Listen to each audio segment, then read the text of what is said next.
আসসালামু আলাইকুম ওয়া রাহমাতুল্লাহি ওয়া বারাকাতুহু।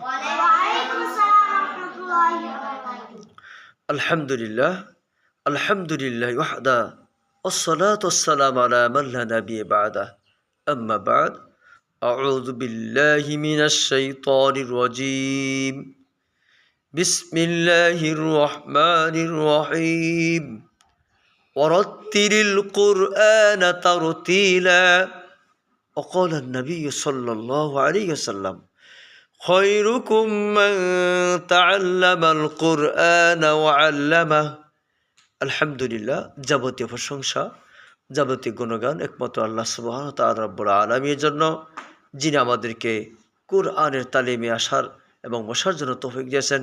সেজন্যে আমাদের অন্তঃস্থল থেকে মুক্ত কণ্ঠে ও আওয়াজ দিয়ে বলি আলহামদুলিল্লাহ।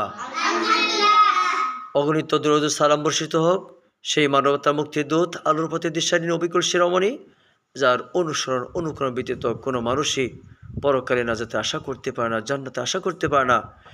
সেই নবীর উপর আমরা সংক্ষিপ্ত আকারে দরুদ ও সালাম প্রেরণ করি।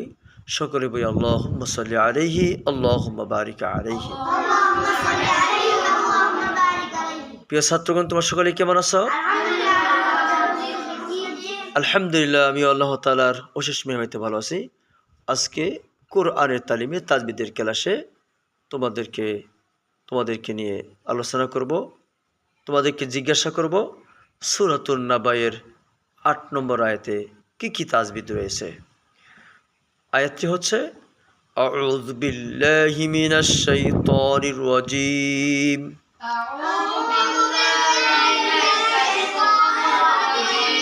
বিসমিল্লাহির রহমানির রহিম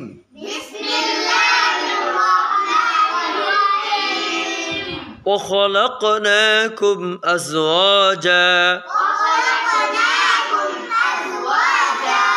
মাশাআল্লাহ। এই আয়াতের মধ্যে কি কি তাজবিদ রয়েছে? মুমিন বিন ইসমাইল, কফ হরফে জজম এসেছে, কি হয়েছে? কলকলা মানে যেমন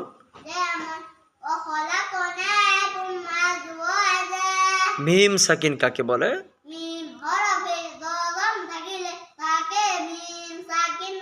মিম সাকিনের পরে হামজা এসেছে, কি হয়েছে? মিম সাকিন কি ব্যবহৃত হবে?